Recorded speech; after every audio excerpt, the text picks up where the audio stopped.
was the first American ever to simultaneously host talk shows on both PBS and National Public Radio. Time selected him as one of America's 50 most promising young leaders. He's the author of several books, the latest of which is My Journey with Maya.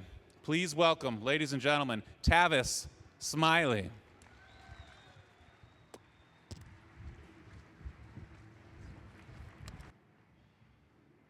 Hello, hello. Y'all can do better than that. Hello. There we are. First of all, let me start by thanking you for coming out on this beautiful, typical sunny Southern California day. I want to start with a tribute to the Los Angeles Times. This is our hometown newspaper, and it's been rough for a few years around here. I'll leave it at that. But it means something to be consistent for 20 years. This is the 20th anniversary of this book festival. Let's give the Los Angeles Times some love. Come on, y'all can do better than that. 20 years. 20 years of hosting this festival. I find myself chastising my friends on the East Coast rather consistently who think that anything smart is a wholly owned subsidiary of the Eastern Seaboard. So those of us west of the Mississippi don't have intellect, don't have ideas, don't have contributions to make, don't host smart television programs on PBS, weeknights at 11 p.m. That was a shameless plug. Don't host smart radio programs on public radio. So I find myself chastising my East Coast friends who think, again, that everything smart is on the East Coast, and it means something for 20 years to have our hometown newspaper host a festival for us that brings in the biggest and the best and the brightest names in all of literature. So one more time for the Los Angeles Times. Thank you. I thank the Times for inviting me. I have been at this festival before, but it's been some years. As a matter of fact, for all you Trojans, it was on the Bruin campus some years ago, but I'm glad to be here on the campus of USC. We have 40 minutes today. I want to save some time at the end for some of your questions and comments if you'd like to do that. So let me just take a few minutes here at the top, 20, 25 minutes or so, to tell you a bit about this book, and then we'll save some time at the end for your Q&A. I think I see Eula here. This book is dedicated. You will see on the first page of this book that this book is dedicated to the mothers in my life, And one of those mothers, my godmother, the lady who was Tom Bradley's secretary when I first moved here. She was the mayor's executive assistant. She's the first person I met when I got to the mayor's office. We'll come back to that story in a minute. That was like 25 years ago, and she took me under her arms, and I had no family out here, and she became my mother in Los Angeles. So on the first page of this book, you'll see the names of 5 mothers who've been mothers to me in my life, who I dedicate this book to, and I love you. Please say hello, Eula Collins. Hey, Eula, I love you, and I'm glad you made it out. Thank you, sweetie. Thank you for coming. Thank you for coming. Just wanted you to see one of the persons who this book is dedicated to for playing the seminal role in my life that she and Maya and a few other mothers have played. Let me just do this right quick and watch my time. I'm 21 years of age. I have been a student at Indiana University. I've graduated Indiana. I come to Los Angeles to work for Tom Bradley, the late, great mayor of this city. At the age of 21, because I was on the debate team and the speech team at Indiana University, this public speaking thing, I'm pretty good at. PBS is way off, NPR is way off, but I got this public speaking thing down relatively well. And so one of the things that the mayor would often ask me to do, particularly because all his other aides who'd been there for a long time got sick of doing this. They wanted to go home at night to their family, to their kids, to whatever else they had going on. I'm the young kid, the new kid on the block, and have been on the debate team again in college. So whenever the mayor couldn't go to a particular event to present a letter of welcome or a proclamation, guess who he'd ask to do it? You got it, Tavis. And so I was always excited and anxious in that early part of my career to fill in. What 21-year-old black kid wouldn't love the chance to fill in for the mayor at all these major ceremonies around town? It was just me. I didn't have a family or kids. It was just me. I had nothing better to do. It was good practice. I got to meet people. So I love standing in for Tom Bradley. One day the mayor comes to me and says, Tavis, I'm going to be out of town this Thursday, but I need you to do me a favor. Yes, sir, Mr. Mayor. What is that? Maya Angelou is coming to town. And I want you to go present a letter of welcome or proclamation to her on the occasion of this event Thursday night here in Los Angeles. I was cool on the outside, but I was tickled to death on the inside. Why? Because as a student at Indiana University, I had studied Maya Angelou. I knew her work. I knew her massive contributions. I was so anxious to meet Maya Angelou. The first 2 poems that I ever memorized, the first was by Maya Angelou. I loved it then, and I still love it now. Still I Rise. Still I Rise by Maya Angelou. The second poem I learned was from a first black woman to win the Pulitzer for poetry. Gwendolyn Brooks had a wonderful poem called We Be Cool. We Be Cool. So We Be Cool and Still I Rise, the first 2 poems I memorized. So here's my chance now to go meet Dr. Maya Angelou. I go meet her to do what the mayor's asked me to do. The meeting lasts less than 5 minutes. But in that 5 minutes, Maya looks me dead in my eye. And her presence and the power in her presence is so palpable. When I walked out of that room, I could have just levitated. Something happened in that less than 5 minute space. And if you ever saw Maya, as a matter of fact, the last time I saw her give a lecture was right here on this campus at Bovard Auditorium. That's the last lecture I saw her deliver, just steps away from where we are right now. And whenever you saw Maya, it was never a performance. It wasn't just a lecture. It wasn't a speech. It's what I call the Maya Angelou experience. Seeing Maya was an experience. She would sing, and she might dance a little step for you, and she would do her poetry, and she'd challenge you to re-examine the assumptions you hold. She'd help you expand your inventory of ideas. She'd introduce you to other fellow citizens that you need to consider on your journey for all the contributions that we make in this country. She always was about respecting and reveling in the humanity of all fellow citizens, respecting and reveling in the humanity of all fellow citizens. Maya said to me all the time, Tavis, her nickname for me was Young Tavis, Young Tavis, Young Tavis, I am human, and because I am human, nothing human is alien to me. Say that one more again, y'all missed that. I am human, and because I am human, nothing human is alien to me. I come to learn these words from Maya down the road, but on this occasion, it's my first time meeting her to present this proclamation, to present this letter of welcome. And in that moment, something magical and mystical and spiritual happened. And I said to myself that day, self, at some point, we got to find our way back into Maya's world. I had to get to know this woman a little better. I wanted to see her and spend some time with her. That was on my bucket list. Didn't even know the phrase at the time, but it was on my bucket list of things to do before I died. I had no idea, fast forward a few years, that I'd run for city council in this city, the 6th council district, which the lines have been gerrymandered and changed so much that I don't know where it is anymore. But I ran for city council in the 6th council district. I lost that council race. Now, it's laughable at my age now to consider then that I thought my life was over. At 25 or 26, I thought my life was over. It's laughable now, but here's why it wasn't so funny then. When the only thing you think you were born to do, you fail at miserably. You have no plan B, C, or D. The only thing you think you were born to do, this is your calling, your purpose in the world, and you try it and you fail at it, something takes leave of you. Since the age of 12, my hero has been Dr. King. I regard Martin King, and that's why I wrote this book, Death of a King, that came out last year, about the last year in his life. And I'm pleased to, for those who haven't heard, just days ago, this Death of a King book, which came out last year, about the last year in King's life, a story we don't know about how all of America turned against him when he came out against the war in Vietnam. The White House turned on him, the Johnson White House. The media turned on him. White folk turned on him. The last poll taken in King's life, we argue in Death of a King and lay out for you in that text. The last poll taken in his life, the Harris poll, found that 75%, hear me, nearly 3/4 of the American people thought Dr. King in the last year of his life was irrelevant. In black America, that number is almost 60%. Almost 60% of his own people turned against him in the last year of his life because he came out against the war in Vietnam and then told America, you're going to lose your democracy if you don't get serious about the triple threat facing our country. That triple threat, racism, poverty, and militarism. Sound familiar, Los Angeles? 50 years later, what's threatening our democracy? Racism, poverty, and militarism.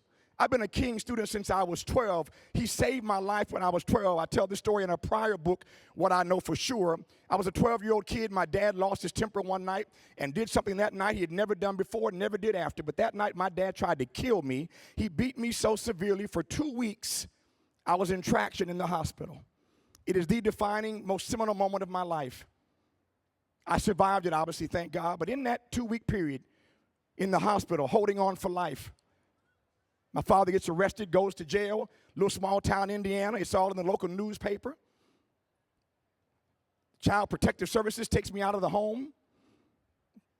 Life-defining incident. In that moment, Dr. King, who had long since been dead, was introduced to me.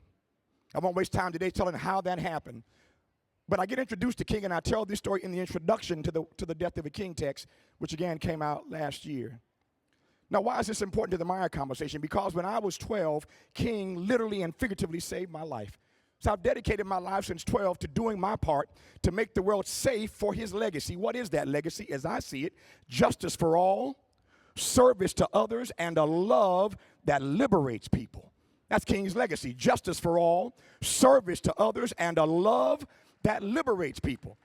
So since the age of 12, I've dedicated my life to doing my small part to make the world safe for King's legacy. And for me, that means running for public office. I make a distinction between public service and being a garden variety politician. I ain't got much regard for politicians. I love public servants. So I want to be a public servant. So I work for the mayor. I run for city council because I want to love and serve the citizens of this city. I lose that council race, but I ain't got no plan B. This is what I think I was born to do. And so I'm lost. I didn't just lose the election. I am lost. I don't know who I am. I can't find my place in the world. I'm destitute. I'm despondent. Eula's here, so she knows I ain't lying. My landlord had put an eviction notice on my door. I've left the mayor's office. I ain't got no job. I got campaign debt coming out my ears. There's an eviction notice on my door. I can't find my voice. I don't know who I am. What is my place in the world? In that moment, when I don't know who I am here in Los Angeles, I told some friends the other day, at that very moment, I could hear Gladys Knight and the Pips warming up. Warming up. L.A. proved too much for the man. He couldn't make it, so he's leaving the life he's come to know. Y'all know that song going on that midnight train. I was on the midnight train back to Indiana. Nothing had worked out. I'm lost. I'm depressed. I'm despondent. I'm broke. I'm in debt. And I'm about to be evicted. And in that moment, not to give the whole text away, I get this miraculous, spiritual, no other way to describe it, invitation. I had met Maya 3 or 4 years early, just for 5 minutes. Out of the blue comes this invitation for me to go to Africa for 2 weeks with Maya Angelou. What are you doing, Tavis? Glad you asked. Carrying her bags. That's it, y'all, carrying bags. The most joyful, sublime experience of my life, carrying Maya's bags for 2 weeks. Watch this. I don't want y'all to miss this. I have never left the country. Now, you know how depressed and despondent I am trying to find my own voice. Who am I? How might I put this? How do I claim my name from the lost and found? How do I claim my name from the lost and found? Says my friend James Taylor. Love that artist. That's my boy. Claiming your name from the lost and found, says JT. That's what we have to do in life. So you know my situation, but I've never left the country, save being in Detroit one day and going across the bridge to Windsor, Canada. If that counts, okay. Other than that, I ain't left the country yet. So watch this. I'm leaving the country for the very first time, young black man. I'm going to Africa on my very first trip, young black man. I'm going to Africa for the first time with Maya Angelou.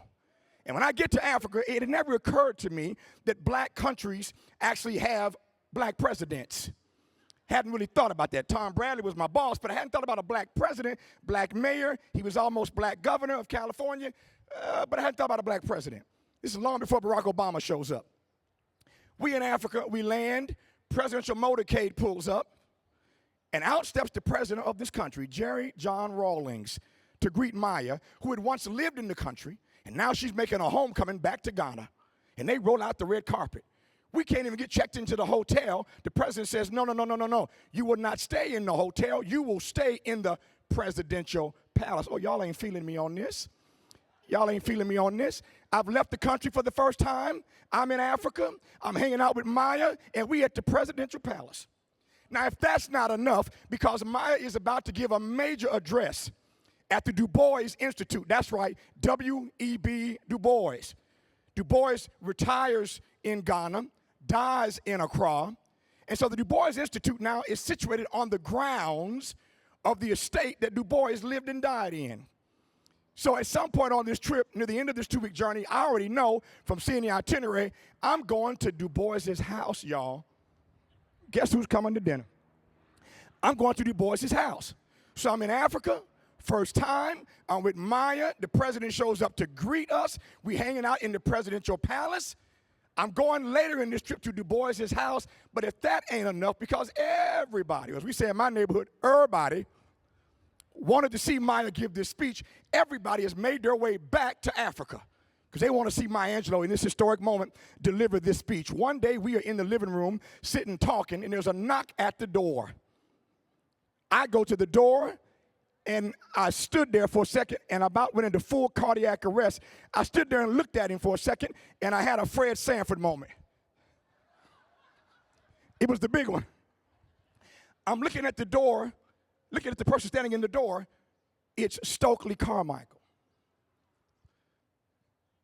Stokely Carmichael has come to greet Dr. Angelou.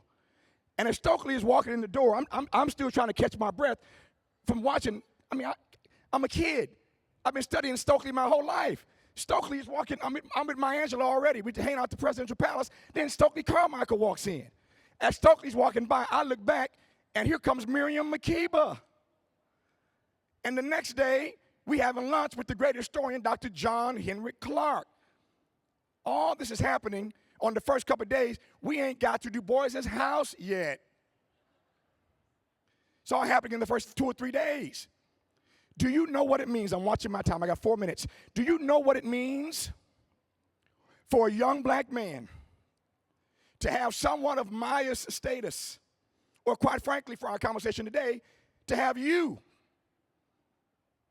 look at him in his eye and tell him that his life matters, that his opinion matters, that his worldview matters? You want to know what he thinks. You want to know what he feels. Never mind that Stokely and Miriam and Julianne Malveaux and Ruth Love and all these folk are sitting around. These are, as my grandmother would say, this is grown folk talk, boy. All these grown folks sitting around talking. I'm carrying bags. I speak when I'm spoken to. But none of that stopped Maya from developing a friendship with me. There's a huge gap in our intellect, no doubt about that. There's a huge gap in our worldview, a huge gap in our experience, a 30-plus year gap in our ages, and clearly a gap in our gender, and none of that stopped Maya from developing a friendship with a young black boy who had shown some promise but was lost when it came to his purpose. He had promise, but he had no purpose. So Maya pulled me into those conversations. We finally get to Du Bois. She's speaking everywhere, doing all kinds of things, and I'm just watching how she interacts with people. And our folk just melt in her presence. Everything she does is a lesson to me. I'm taking copious notes all day, every day, making sure I don't miss this moment. I want to write everything down. I know already on day one, this is a life-altering experience, a life-affirming experience. We finally get to the Du Bois Institute days later, where she gives this major address. Some of y'all will get this, some of you won't. For those who don't get it now, marinate on it. You'll catch up a little later. Maya is in Africa. She's speaking to an audience looking just like this, people everywhere, mostly Africans, black Africans, and African Americans. Maya talks for almost an hour, and she builds her speech around a particular refrain. And she comes back to this refrain time and time again.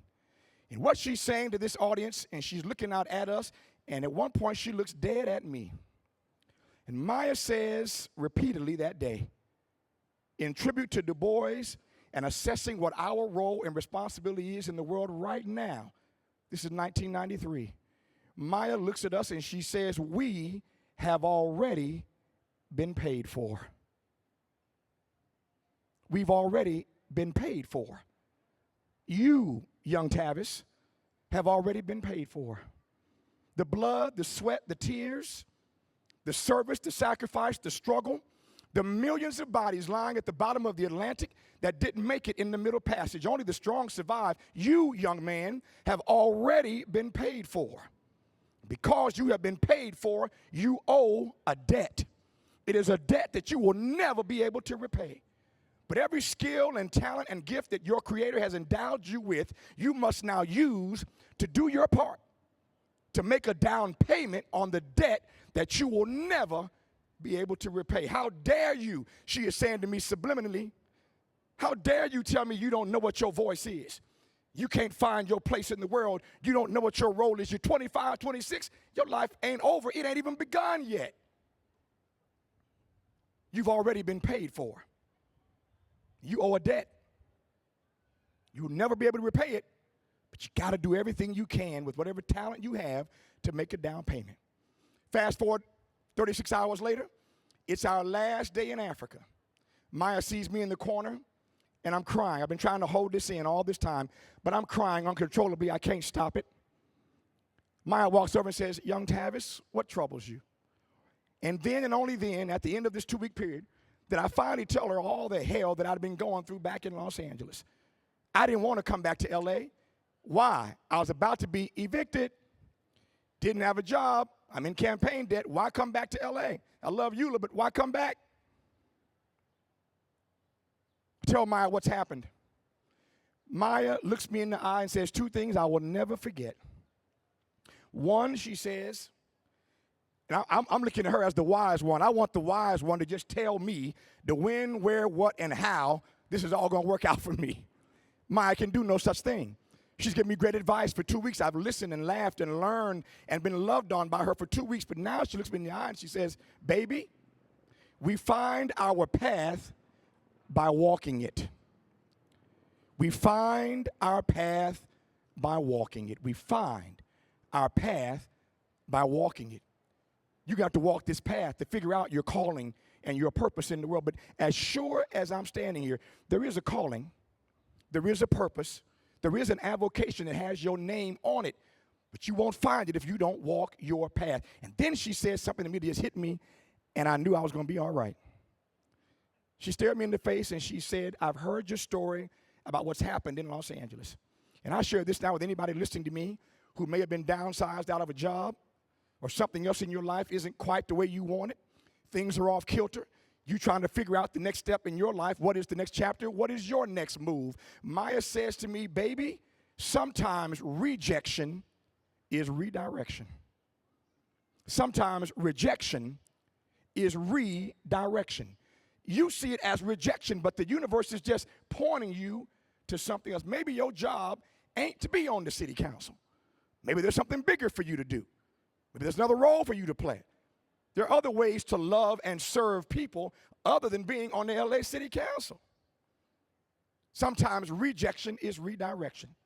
I got on that plane. I came back to Los Angeles. My time is up. The next time I talked to Maya a number of times on the phone. The next time I saw Maya was 2 years later. After that trip where I'm trying to figure out who I am. I saw her face to face 2 years later when she came to be a guest on my national television program. That's when I saw her next. And for over a dozen times, she was on that TV show, PBS show, countless times, and more times than that on my radio program. And over the next 28 years until she died last year, we had a friendship and a bond that is the story of this text, My Journey with Maya. So much love in the book. So much of her speaks out in the book. This is about my relationship with her. It's not about me. And so Maya's voice is loud and clear inside this text. And so we agreed on many things. We didn't always agree on everything. You're going to read some serious, as we say in the black community, you're going to read some serious come to Jesus conversations that we had. We disagreed about the N-word. Maya had no use for the N-word. Couldn't stand it. No context. The context didn't matter to her. I got a more nuanced view of the N-word. I'm part of the hip-hop generation. So my view is a little different. I think certain words are owned by certain races of people. We decide how those words are used. I think the meaning of words changes over time. Context matters to me. Maya would hear none of it. We fought for 28 years about the N-word.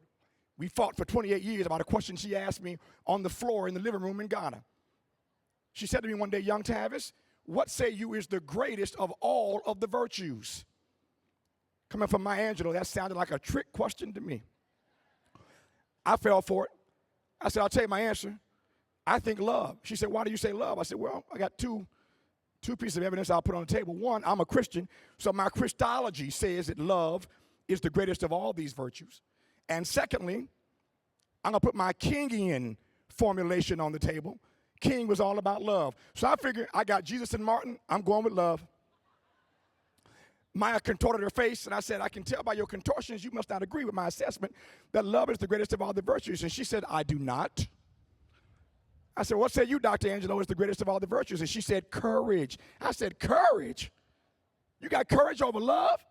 For 28 years, we fought about love versus courage. I won't spoil the read for you because the story and the debate gets more organic and dynamic through the read, as you'll see. But Maya's essential thesis was this. She had her money on courage because Maya said it takes courage to love. That was her argument. And I said, "Maya, I hear you. I feel you. I'm going to raise you one because there's nothing in my life that I've ever done that would be remotely regarded as courageous, that was not activated and animated by my deep and abiding love for whatever that thing was." If I jumped in front of my mama and took a bullet, you'd say, "Ooh, that Tavis was courageous." It's courage to you. It's love to me. I love my mama. So love is what activates courage. So we debated that for 28 years. We debated Clarence Thomas. I think the worst mistake Maya perhaps made in her public life was writing an op-ed in the New York Times endorsing the nomination of Clarence Thomas. I didn't get that, and we went at it. We went at it about Barack Obama. She started out a Hillary supporter. Then when Hillary lost, she became an Obama supporter. And some people thought I was being too hard on the candidate, that I was just doing my job, holding him accountable. I got a simple edict when it comes to every president. I respect the president. I will protect the president, especially this one, against white supremacist, racist attacks. I respect, I protect, but when, brother, you are wrong, I will correct. Respect, protect, and correct. Obama ain't Jesus. He don't walk on water. He ain't right about everything, and I still love the Negro, but he ain't right about everything. Respecting, protecting, correcting when he's wrong. So some people in the Obama campaign, namely, didn't agree with that assessment. So they had all their surrogates coming after me, trying to shut me down. And one day, when none of that apparently worked, they played their trump card, and they called Maya Angelou. And Maya called me, and you will read it in the book. We went at it about Obama one night, but the story is in the text. My point as I close is this. No matter what those relationships, no matter what those conversations were, every conversation with Maya always ended on a love note. It's a John Coltrane thing, y'all, a love supreme. Every conversation with Maya always ended on a love note. If this book is nothing else, and I pray it's much more than that to you, you'll get the advice from me that Maya shared with me. What Maya shared to me in difficult moments all through my life. Everything she said to me, I'm now sharing with you. You get to go in her world and see what it was like to sit at her feet and listen and learn and laugh and eat with her. But Maya ultimately taught me how to be a better man. And if this book is anything, it's about how every one of us ought to model mentorship. How we model mentorship. We're losing generational connectivity in this country. And when we lose that, we've lost everything that matters in life, when we lose a generational connectivity. So I hope that these words from Maya in this book, My Journey with Maya, would enlighten you, inspire you, encourage you, empower you, make you laugh. There's some poetry in this, a lot of music in this. I think you'll love the book. It's out on audio as well. I did the audio on a day when I had a much better voice than this, but I did the audio book myself. Hope you enjoyed the book. We've got 10 or 15 minutes for your questions or comments. Thank you very much. I appreciate you coming out.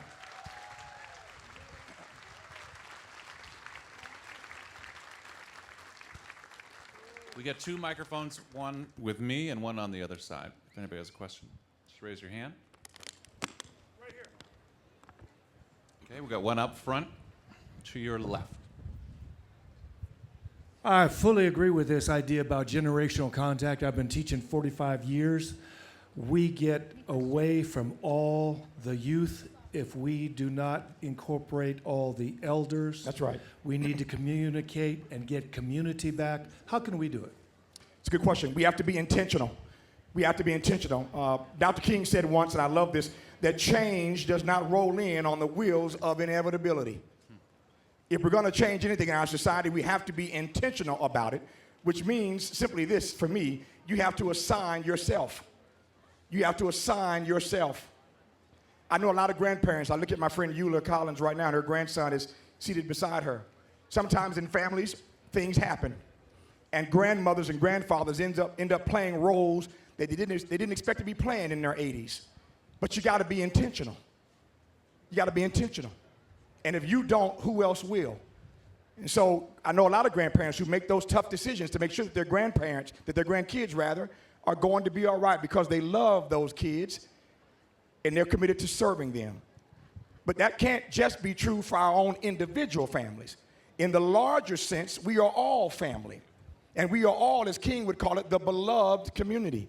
And we have to be intentional about making sure that we don't lose an entire generation. Inside of Black America, I am troubled by this. I literally lose sleep over this some nights. Inside of my own community, the data indicates that this is the first generation of Black kids who will not do as well as their parents. Now, our ancestors must be turned over in their graves.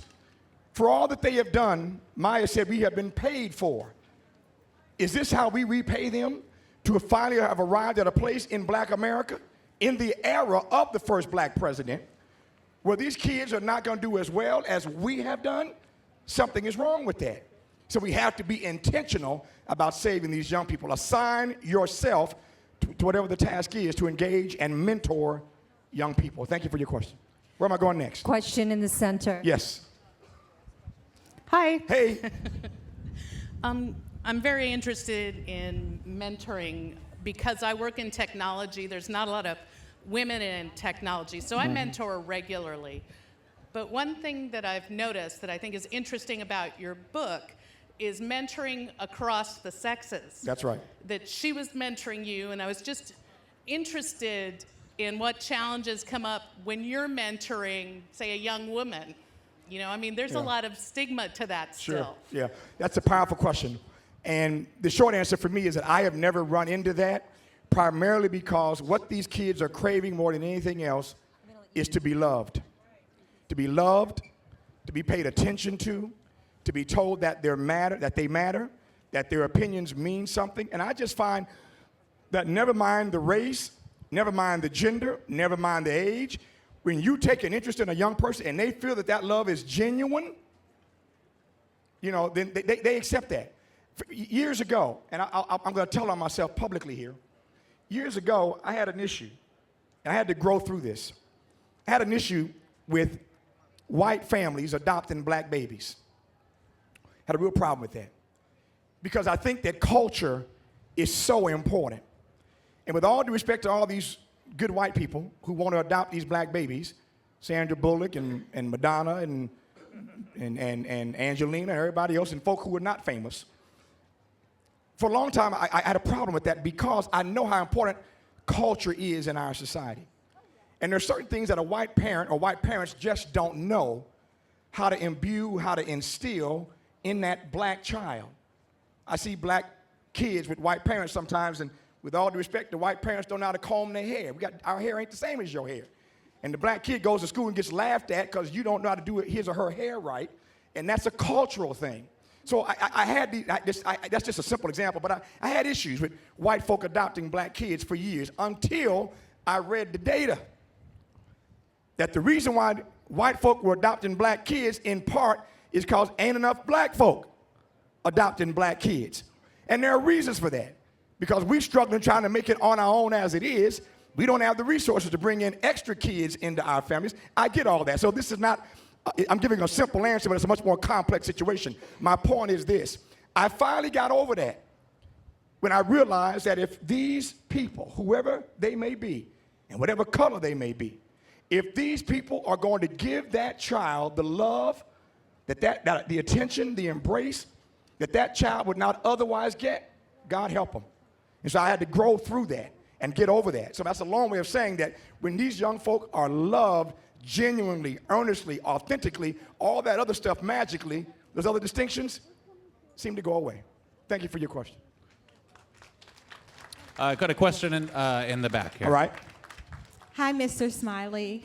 I have a question about purpose and just seeking significance, because I believe that people across the board are dissatisfied with their jobs, and they're just looking for how they fit in this world. So if you can provide one invaluable piece of advice on how to find your happy spot, how to find your path.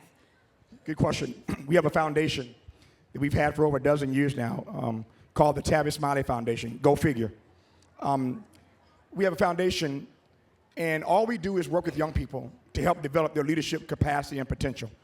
I've worked with thousands and thousands and thousands of young folk all across this city, and we didn't do it last summer, but every year, every couple of years, we have a National Leadership Institute where we take over the campus of UCLA and bring these kids in around the country and develop inside of them their capacity for leadership. And there are two things I tell them all the time that I'll pass on to you. Number one, when it comes to leadership, and we all, in some way, shape, or form, are leaders in our own right. And our definition that we instill in these kids is simply this. This is our definition of leadership. You can't lead people unless you love people. And you can't save people unless you serve people. You can't lead unless you love. You can't save unless you serve.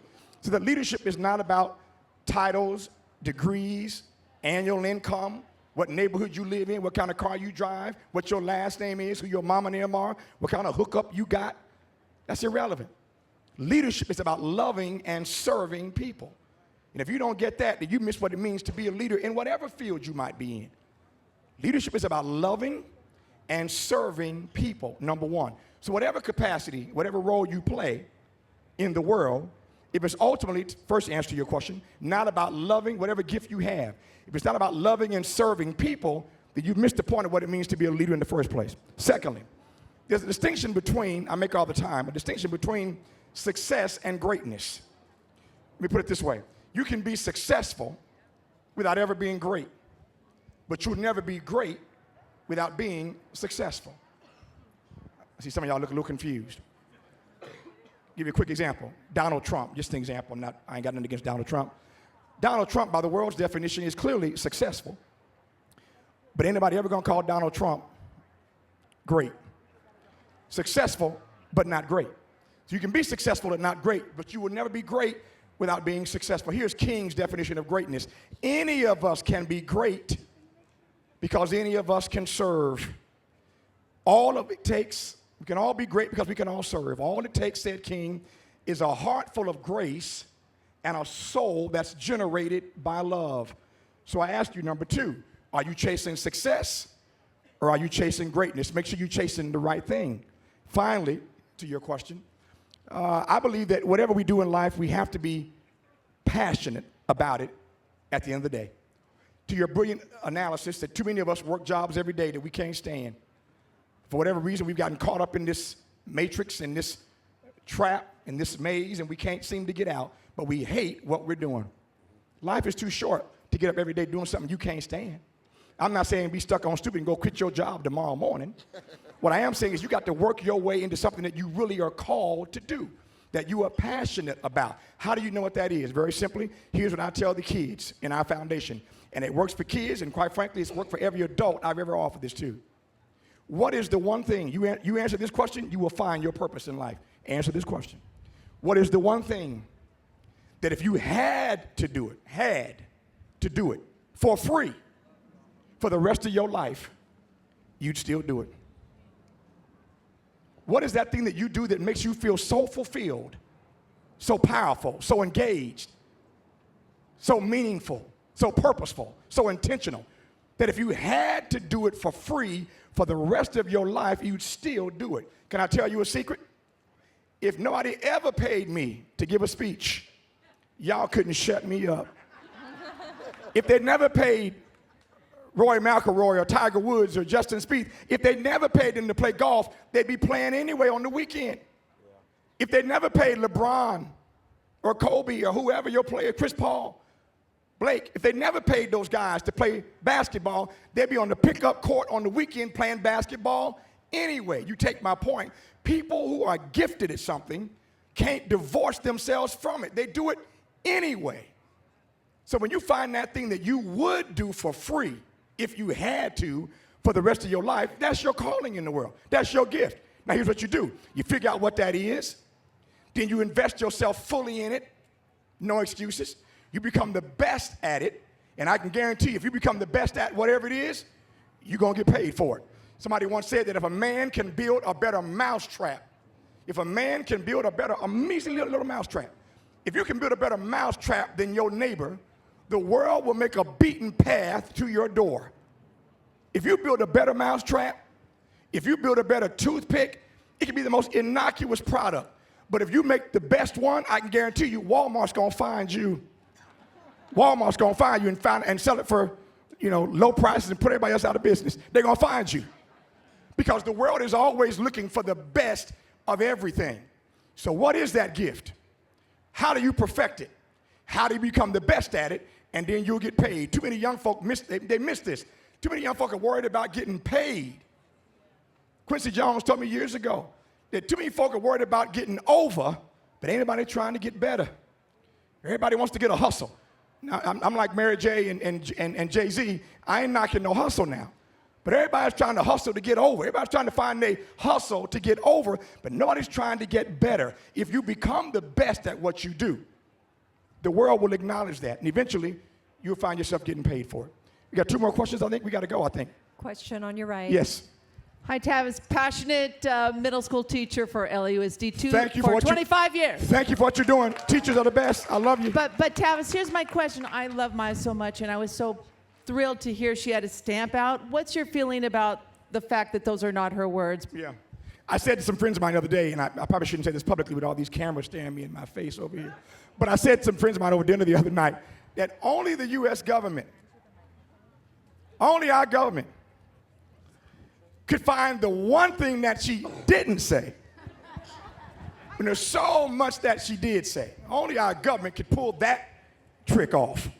So I was disturbed by it, obviously embarrassed by it, but I didn't want to give it too much attention, primarily because it is the greatest of honors to have the government put your image on a postage stamp. That's, as we say in my neighborhood, that's high cotton, y'all. That's high cotton. That's a big deal.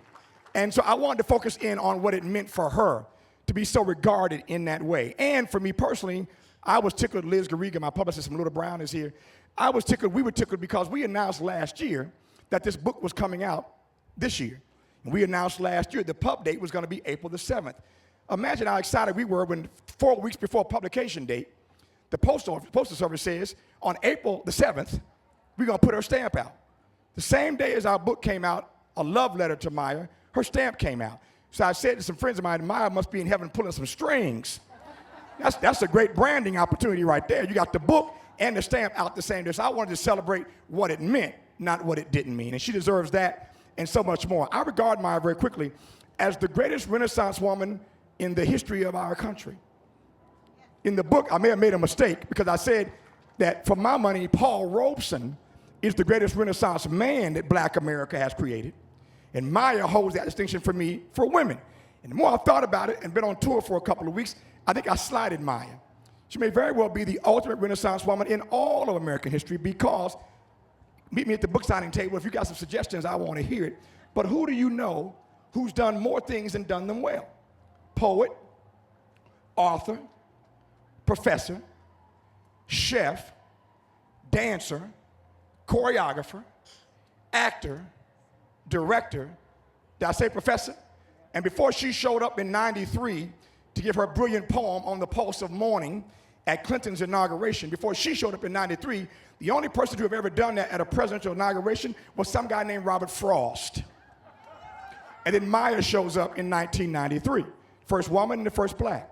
I don't know anybody who has done so many things and done so many things well. I regard her as the ultimate Renaissance woman in all of American history. And I think in the years to come, should be regarded that way. So this little stamp thing will ultimately be just a little hiccup. But thank you for asking. Last question somewhere, or is that it? Hey, Brother Tavis, Yes. thank you for speaking. I love hearing you every single time. Thank you, sir.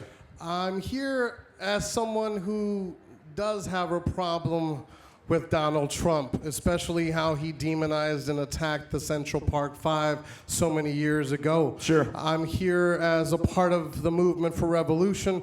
Recently, a call was made by Dr. Brother Cornel West and the Brother Carl Dix to take to the streets on April 14th to put a stop to mass incarceration and the demonization of our black youth. I wanted you to speak to what role society as a whole has to play, particularly the people here listening to you today, in transforming that situation, and particularly the call that was made by Dr. Cornel West about taking to the streets. And as someone who represents the movement for revolution, what would you say the role is of those who do seek to radically transform this society? Thank you for your question. A great place to end, and it takes me right back to Maya. I tried to suggest and intimate earlier in our talk today that what made Maya so special, what made her beloved the world over, is that everybody knew that what mattered most to her was reveling in and respecting the humanity of every other citizen. Maya said to me when I was first in Africa with her 28 years ago, she said to me, Tavis, this is your first trip out of the country, but you're going to do this many more times. And everywhere I go, everywhere you go, there are three things I want you to do. Quincy Jones, who I mentioned earlier, eventually later told me the same thing. And I see why both of them are so successful and so Renaissance in all that they do. Quincy is a Renaissance man, the Q.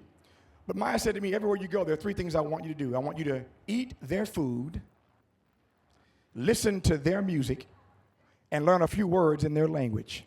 Everywhere you go in the world, eat their food, listen to their music, learn a few words in their language.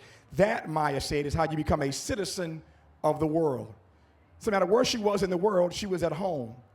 Because above all else, it was about respecting and reveling in the humanity of other people. Now, how it is that she became such a preacher of that gospel, such a disciple, such a living epistle of that gospel, I do not know, given that she's raped at the age of 7, doesn't say a word for 5.5 years, and lives a life where she every day is working to become better, but not ever bitter. She's a quintessential example of how to find your voice, how to fight your way back, how to establish your place in the world. And I give you this as a backstory because it helps underscore and explain why it was and how it was that she came to respect and revel in the humanity of all other people. Now, what's that got to do with your question? Here it is. What we're lacking in our country right now is that very same eating. That we have not yet found a way in the most multicultural, multiracial, multi-ethnic America ever, we have not yet found a way to respect, much less revel in the humanity and the dignity of every other fellow citizen.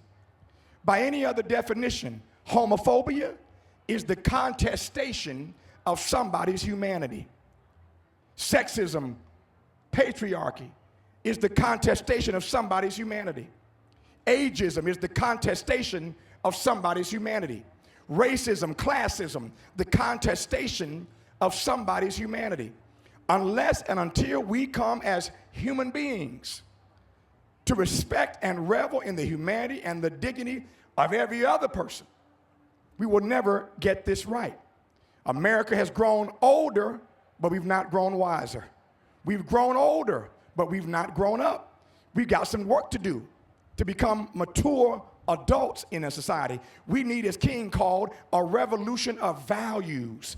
America is lacking a revolution of values. I'll close on this note. You can go home and Google it if you want to get a kick out of something. Go Google this. It just so happens on this book tour the other night in New York, wherever I was asked to come on Bill O'Reilly's TV show. Don't laugh, don't laugh, don't laugh, don't laugh. So I said, oh, Bill, I don't really feel like fighting with Bill tonight. Bill's like, I know you're on tour. I'm gonna promote your book, talk about Maya for a few minutes, but I want to discuss some other things. All right, Bill. I did the show. Of course, we talked about Maya for like 10 seconds. But I'm actually glad in retrospect that I showed up because Bill, I don't watch him regularly. I mean, we're colleagues, but apparently he's been on this rant lately, to your question. He's been on a rant lately about cop haters.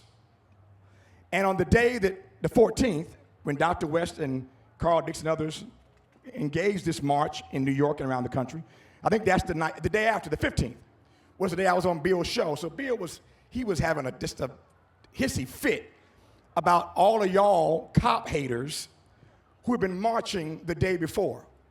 And I said 2 or 3 things to Bill in that conversation. You can Google it and get a kick out of it. I said to him in no particular order, number one, black folk are not cop haters. Black people, conversely, are the disproportionate victims of violent crime. And because we are, if anybody wants to be protected and served by the police, we do. We're not anti-police, we're anti-police misconduct. We're anti-police violence. That's what we're against. I made that point to Bill. So the argument gets more interesting. We go back and forth and back and forth. And Bill did what so many people continue to do with all these incidents that happen, whether it's Trayvon or Michael Brown or Eric Garner or whatever the case may be. Now, the case in South Carolina. Every time one of these incidents happens, the phrase that just grates at me is when Bill and others label these things as an isolated incident. And their argument quickly is that all cops are not bad people. Well, ain't anybody arguing that. Anybody say that all cops are bad people. I just told you, I love law enforcement. If you break into my house, I don't care what color you are. I hope they shoot you dead before you get in and harm me and my family. You know, if there's a fire that's breaking out, I don't care what color the fireman is. Come put the fire out, save my house. I'm not caught up in color. I want proficiency, all right? So I said to Bill, after he made this argument, isolated incident, I said, Bill, let me ask you one question. And it shut the conversation down. I have never heard Bill O'Reilly in my life sound like the Honeymooners. Ed Norton, humana, humana, humana, humana, humana. Didn't know where to go. I just asked a very simple question. How many isolated incidents equal a pattern? How many isolated incidents equal a pattern? There was no answer, and the show was over. God bless you. Thank you for coming out. I appreciate you. LA Times, Festival of Books, thank you very much. Ladies and gentlemen, Mr. Tavis Smiley.